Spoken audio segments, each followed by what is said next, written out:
Students बात करेंगे elastic और इन इलास्टिक कोलिजन्स की। सबसे पहले अगर हम देखें स्टूडेंट्स के, अगर मैं उर्दू जबान में कोलिजन को एक्सप्लेन करूं तो कोलिजन हमारे पास क्या है, टकराव, यानी कि दो चीजों का आपस में टकराना। ठीक है, यानी कि जिस तरह से अगर मैं यहाँ दो बॉल्स शो करती हूँ आपको कि हमारे पास अगर दो बॉल्स हैं और उनको अगर वो आपस में आके टकराती हैं तो उनके दरमियान जो है वो कोलिजन जो है वो एग्जिस्ट करेगी। अब फिजिक्स में हमारे पास जो है वो दो तरह की कोलिजन एग्जिस्ट करती हैं, एक हमारे पास इलास्टिक कोलिजन कहलाती है, एक हमारे पास इन इलास्टिक कोलिजन कहलाती है। अब इन दोनों में क्या डिफरेंस है इस चीज को हमने आज देखना है। ठीक है, सबसे पहले अगर हम देखें स्टूडेंट्स कि जब हमारे पास अगर जिस तरह से यहाँ में दो बॉल शो की गई थी,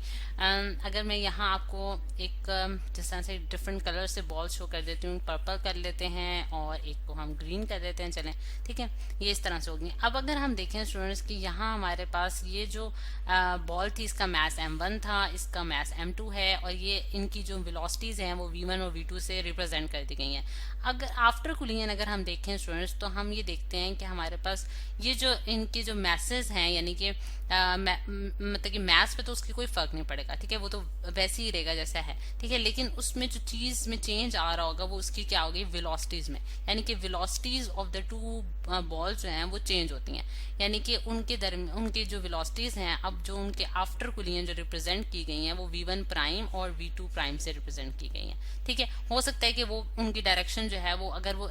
ऑपोजिट डायरेक्शन से आ रही थी तो हो सकता है वो इस डायरेक्शन में चली जाए, दूसरी इस डायरेक्शन में चली जाए, लेकिन वो डिपेंड करता है कि आपके पास कौन सा केस है। लेकिन जो मेन चीज हम देखने जा रहे हैं वो ये है कि उसकी वेलोसिटीज में चेंज आ जाता है, और जब वेलोसिटीज में चेंज आता है, यानी कि वेलोसिटीज में चेंज आने का क्या मतलब है, उनके मोशन में चेंज आता है। कुछ हो सकता है कि ये वाली बॉडी जो है वो स्पीड अप हो जाए और हो सकता है ये वाली बॉडी जो है रुक जाए। ठीक है, लेकिन वो ऑल डिपेंड करता है कि कौन सी बॉडी आके उसके साथ टकरा रही है। ठीक, अगर हम देखें कि यहाँ जो अगर जो वेलोसिटीज में चेंज आना है, यानी कि मोशन में चेंज आना है, वो डायरेक्टली किस चीज को अफेक्ट कर रहा होता है, हमारे पास काइनेटिक एनर्जी को, क्योंकि हम जानते हैं काइनेटिक एनर्जी हमारे पास वो एनर्जी है जो कि मोशन की वजह से एग्जिस्ट करती है, और उसका फॉर्मूला हमने पढ़ा है कि वो हमारे पास ½ mv² होता है। ठीक है, अब अगर हम ये देखें स्टूडेंट्स की, यानी कि जब कोलिजन हुई है तो फिर जो मेन चीज जिस पे अफेक्ट किया गया है वो है हमारे पास मोशन। तो मोशन क्योंकि काइनेटिक एनर्जी से रिलेट करती है, तो अगर हम देखते हैं कि हमारे पास काइनेटिक एनर्जी हमारे पास कंजर्व रहेगी या नहीं रहेगी, वो हमें डिफाइन करेगा कि इलास्टिक और इन इलास्टिक कोलिजन को। अगर हम देखें कि हमारे पास काइनेटिक एनर्जी, यानी कि काइनेटिक एनर्जी इनिशियल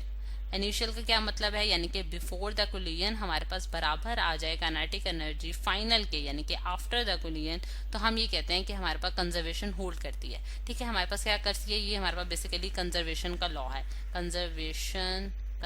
का लॉ है। ठीक है, law of conservation of energy है, काइनेटिक एनर्जी है। ठीक है, लेकिन अगर हमारे पास ये law of conservation of kinetic energy अगर होल्ड ना करें, यानी कि इनिशियल काइनेटिक एनर्जी बराबर ना आए फाइनल काइनेटिक एनर्जी के, तो हम ऐसे केसेस को क्या कहते हैं कि ये हमारे पास इन इलास्टिक कोलिजन हुई है। यानी कि अगर ऐसी कोलिजन हो जिसमें हमारे पास इनिशियल काइनेटिक एनर्जी जो है वो फाइनल काइनेटिक एनर्जी के बराबर ना आ सके, तो ऐसे केसेस को हम क्या कहते हैं स्टूडेंट्स, इन इलास्टिक कोलिजन। और अगर ये बराबर आ जाए तो हम कहते हैं इलास्टिक कोलिजन। अब इसकी एग्जांपल किस तरह से हम देखते हैं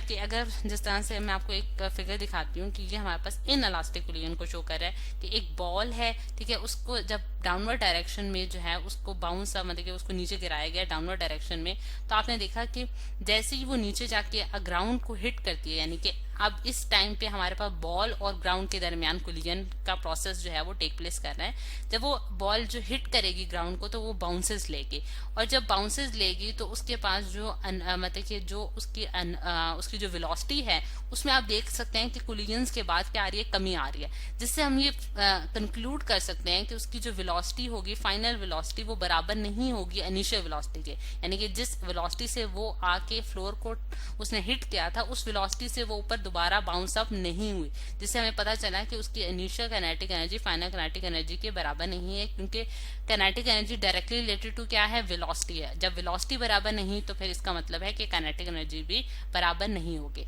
अब स्टूडेंट्स आपके दिमाग में ये सवाल आता होगा कि काइनेटिक एनर्जी को मतलब कि या फिर वेलोसिटी को जो है वो कौन सी ऐसी चीजें हैं जो अफेक्ट करती हैं ड्यूरिंग द कुलियन। ठीक है, तो उसका उसका सवाल हमारे उसका जो सवाल मतलब कि इस सवाल का जो जवाब है स्टूडेंट्स वो ये है कि हमारे पास फ्रिक्शनल फोर्सेस का जो कॉन्सेप्ट है वो एग्जिस्ट करता है। यानी कि फ्रिक्शन जो है वो दो चीजों के दरमियान, जब दो चीजें आपस में टकराती हैं तो उनके दरमियान भी सरफेस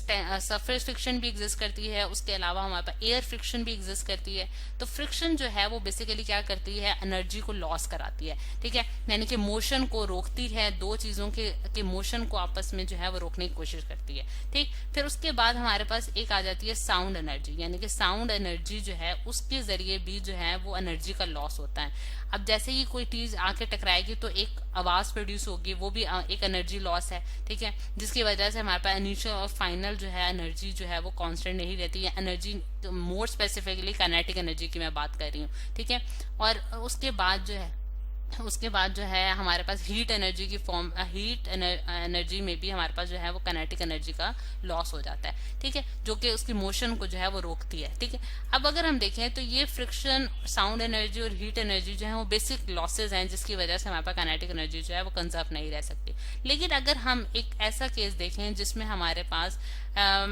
ये वाले जो तीन लॉसेस हैं उनमें नेग्लिजिबल हो, यानी कि हमारे पास एक ऐसा आइडियल केस हो कि जिसमें हमारे पास ये लॉसेस जो हैं उनकी अमाउंट बहुत बहुत कम हो जाए, तो ऐसे केसेस में हमारे पास काइनेटिक एनर्जी जो है वो क्या हो जाएगी, कंजर्व्ड हो जाएगी। काइनेटिक एनर्जी क्या हो जाएगी, कंजर्व्ड हो जाएगी। और फिर हम कहेंगे कि हमारे पास जो कोलिजन टेक प्लेस की है वो हमारे पास क्या है, वो हमारे पास एक इलास्टिक कोलिजन है। ठीक है, वो हमारे पास एक इलास्टिक कोलिजन होगी जब हमारे पास काइनेटिक एनर्जी जो है वो कंजर्व्ड हो जाएगी। अच्छा, अब इलास्टिक कोलिजन को स्टूडेंट्स हम जो है वो किस तरह से अगर हम एक्सप्लेन करना चाहते हैं तो हम किस तरह से एक्सप्लेन कर सकते हैं। जिस तरह से यहाँ मैंने आपको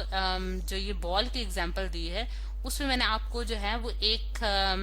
मतलब कि एक इन इलास्टिक कोलिजन दिखाई है। बिल्कुल इसी तरह मैं आपको एक बॉल के जरिए ही इलास्टिक कोलिजन जो है वो दिखाती हूँ। जैसे यहाँ एक फिगर आ गई है स्टूडेंट्स, और अब मैं इसमें दो कलर्स के जरिए जो है वो आपको दोनों जो है वो शो करूंगी। अगर आप डॉटेड लाइंस पे गौर करते जाएं स्टूडेंट्स तो हम ये देखते हैं कि एक बॉल जो कि ग्राउंड पे आके हिट किया, जिस तरह से ये उसकी इनिशियल पोजीशन थी, जब उसने ग्राउंड को आके हिट किया तो आपको दो तरह की डॉटेड लाइन शो की जा रही हैं। अब पहले अगर पर्पल लाइन के पे गौर करते हैं, पर्पल लाइंस पे आप गौर करते जाइएगा तो आप देख सकते हैं कि हमारे पास जो है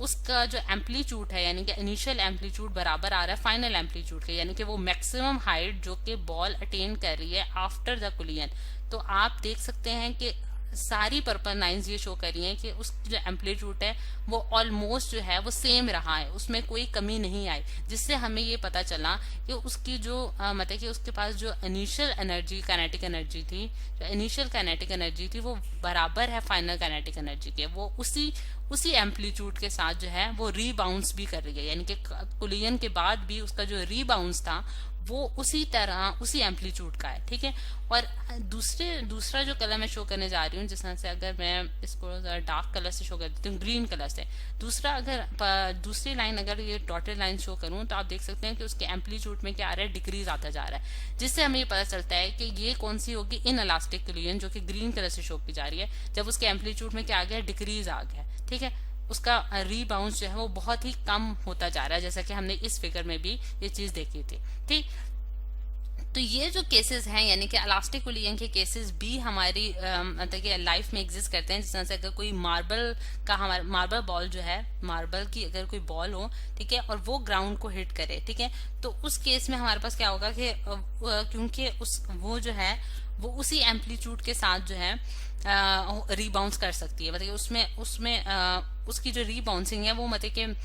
हो सकता है कि वो अगर ये वाले लॉसेस उसमें कम हो तो फिर वो जो है वो इलास्टिक कोलिजन होल्ड करा जाए। इसके अलावा जो है रबर्स की बॉल मतलब कि हम देख सकते हैं कि इलास्टिक कोलिजन बहुत कम होती है, बहुत आइडियल केसेस में होती है, लेकिन इस तरह से हम इलास्टिक कोलिजन और इन इलास्टिक कोलिजन को डिफ्रेंशिएट करते हैं। तो ये है बेसिक स्टूडेंट्स हमारे पास कॉन्सेप्ट जो कि इलास्टिक और इन इलास्टिक कोलिजन का हमने देखा है। लेकिन इन सारे केसेस में यानी कि जो भी हमने डिस्कस किए हैं उन सारे केसेस में हमारे पास जो एनर्जी है यानी कि टोटल एनर्जी की बात कर रही हूँ, टोटल एनर्जी जो है वो ऑलवेज रिमेन कांस्टेंट रहेगी और मोमेंटम जो है, टोटल मोमेंटम जो है ऑफ द सिस्टम, वो भी हमारे पास जो है वो हमेशा कंजर्व रहेगा। इन दोनों में कंजर्वेशन जो है वो होल्ड करती है, लेकिन काइनेटिक एनर्जी में कंजर्वेशन जो है वो डिपेंड करती है कि वो इलास्टिक है या फिर इनइलास्टिक कुलियन।